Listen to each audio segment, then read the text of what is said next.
So, what if all religions are true? Well, this is an interesting question. As I mentioned in the words that I write down below, there was this article that went out on Facebook and all over the place from a blog called Diversity Chronicle, where it said that the Pope said all religions are true and hell wasn't literal and things like that. And although the article proved to be fake, I was kind of like interested in the comments that people said because their comments were real. You get what I'm saying? Like, had the Pope said this, the people's comments would have been the same. So you had some people who were saying, this is great. And they were believing in humanity again. Their hearts were open wide and they felt great. They were like, it's a new day. And they felt love for all mankind because the Pope said all religions are true.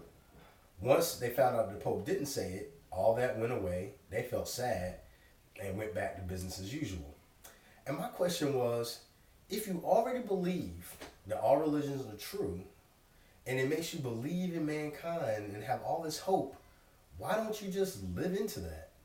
Why don't you just go out, love everybody as if all religions are true? It doesn't matter if those people agree that the religions are true or not. If you believe it, go out and honor them. Go out and love and live and be happy. On the other side, you had people that said, oh, the Pope is a pawn of Satan.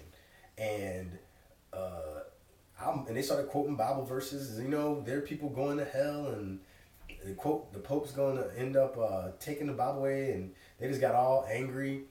And those people, they feel like they are 100% right because they have been so lucky in the religion lottery that they so happen to stumble upon the one true religion that is absolutely correct, and all other religions are false, and they know that for sure. And I have a question. If you are so certain, why try to convince everyone? Why go and try to let everybody know that you have the right religion and everybody else's religion is wrong? Why don't you just save your energy, be happy with your rightness, and keep going on with your life instead of comparing your religion to other people's religions? I don't know how many times I used to go to church and people would in the service say, thank God we're not this religion and thank God we're not that religion. But if you ask them questions about their own religion, they didn't even know any of the answers. And I was really kind of, I don't know, I kind of got annoyed with that. That's the only word I can really say. And I started thinking, like, what if people just took the time to study their own religion? To really, if they had questions, instead of getting mad because somebody said something, why not investigate it? Why not test the spirits or whatever? Why not look and try to understand whether or not it's true? Because the fact is, there's no way you're really going to know. It just isn't. Religions are a matter of faith. They're not a matter of fact.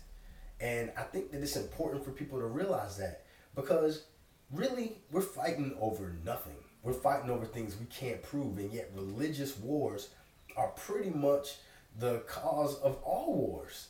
People fighting over what they believe when most of them, the ones who fight the most, don't even know that much about the religions. And it's really sad. And they don't want to learn because they're afraid. They're afraid if they study and they find out something, they might not be able to have their faith because their faith is based on what other people say. It's based on other people agreeing with them. It's based on the book that they study being the inerrant, absolutely no falsity to it book. And if they find out anything in it that doesn't line up with that belief, they're ready to give up. Well, how powerful was your religion in the first place if it can't stand up to some scrutiny? I mean, I find myself asking those questions all the time. Because I'm a Christian. But some people, they might hear me say this thing and say, well, you're not a Christian. Because they think that to be a Christian means I have to say, we're right and everybody else is wrong. But the fact is, the Bible even teaches that we don't know. We don't know everything. It says that we prophesy in part because we see in part. We see in a mirror dimly. It hasn't yet been revealed what will be because basically God hasn't been revealed to us. And it's not until God's revealed to us fully that we'll even know who we are. And it also says that God's thoughts are not our thoughts, nor God's ways our ways. And so many other things that just point us to the fact that we really don't get it. But that's okay because we're in a relationship that's revelatory. If you have a child or a husband or a wife or anything like that, you know that there's no way to know everything about anyone because there's no such thing as a static human being. Every person who's watching this video right now, all three of you, won't be the same person that you were when you started watching this video. And when you go talk to the next person you talk to, they're going to be meeting a completely different person. Not because I said something profound that's going to change your life, but just because you've been exposed to something different.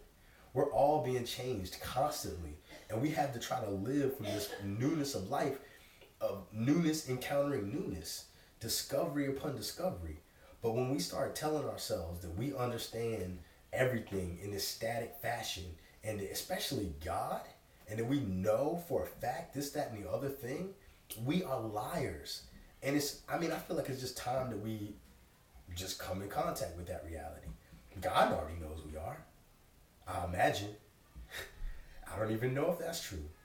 But what I do know from my own experience, and that's all that I can go on, is that God does reveal God's self, just like anyone else reveals themselves to people who seek and ask. And God does it in so many different ways. God speaks every language, I would imagine, and every culture, understands every culture, and understands every nuance. And the Bible says, look, we don't even know what we're supposed to pray for, but it's the Spirit within us that gives utterance to things that we can't even say. But God understands it, even when our prayers don't make sense, because we don't even know what we're supposed to be praying for. And that's faith. That's faith that somehow God knows what we can't even explain. And that God comes and contacts us through the space of our intentions, through our reaching out as we grope for God. But the Bible, which I follow, says God is in temples made with human hands, nor is God worshipped with human hands as if God needs anything, because God made every nation from one blood and pretty much set the borders and the boundaries of their dwelling so that they could grope for God. And that's what my religion says, and since I'm following my religion, I'm going into that. But other people should follow their religion and see where it takes them, instead of worrying about what other people's religions say all the time and saying, well, their religion says this and it's wrong and ours is right. Really, do you know? Because it's impossible for you to fully engage and embrace anybody's religion. The only way you could know, let's say that I'm just going to make up a religion just not to offend anybody. Let's just say it's the religion of cupcake. The only way that you would truly, truly understand the religion of cupcake is if you submitted totally to the religion of cupcake. And then after submitting it to it, let it lead you to wherever it's going to lead you. And at the end, the final test, which would be Judgment Day or whatever you want to call it, only then would you know. The Bible even tells us, Christians, that not all of us who say Lord, Lord are going to be welcome. I mean, it sucks. But I'm a minister. I put my efforts into trying to understand what I feel God's leading me to do, and I try to understand Christ the best I can. And at the same time, I'm aware that I might just find out I don't know what I'm talking about.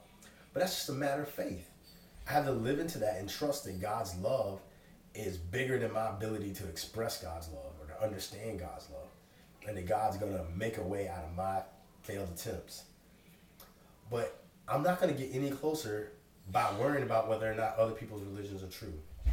Even when we say all people's religions lead to the same place, that's just a way of saying I think all religions agree with what I think. And really we don't know. So I'm just going to put it out there as a challenge. Let's stop being ignorant. Let's stop saying things that we don't know. Let's say what's real. I was raised in this religion. I was taught to believe it. And I stopped studying. I didn't learn anything. And I just say what my mama taught me. And then just go with it. Don't go and try to convince people because you don't know your own religion. Or if you have studied your own religion in depth and it's revealed to you every goodness that you think is worth, then feel free to tell other people, this has been my experience with my religion, and I've studied it deeply, and I understand the nuances of it, and I'm only sharing it with you because of God's abundant love. And feel free to share it. I talk to people of all faiths because you know what? When I used to go around handing out tracts and try to tell everybody they were going to burn in hell with these little cartoons, I expected them to take it, listen to me, and come to church with me. And how hypocritical would I be if I didn't accept their track and go visit with them like I wanted them to visit with me? And when I did it, I realized that pretty much everybody was the same. They were like, come join our club. We're better than everybody else. And it wasn't that good people weren't there. Good people are there. But the fact is that the best people can admit that they don't know some stuff. They can be open to discovery, open to learning, and open to being vulnerable. I mean, that's my opinion. Doesn't mean it counts, but I'm just going to put it out there. Because as long as we're fighting over what we don't know, we're just a big part of the problem. Because the fact is, we don't know. And that is reality. Deal with it.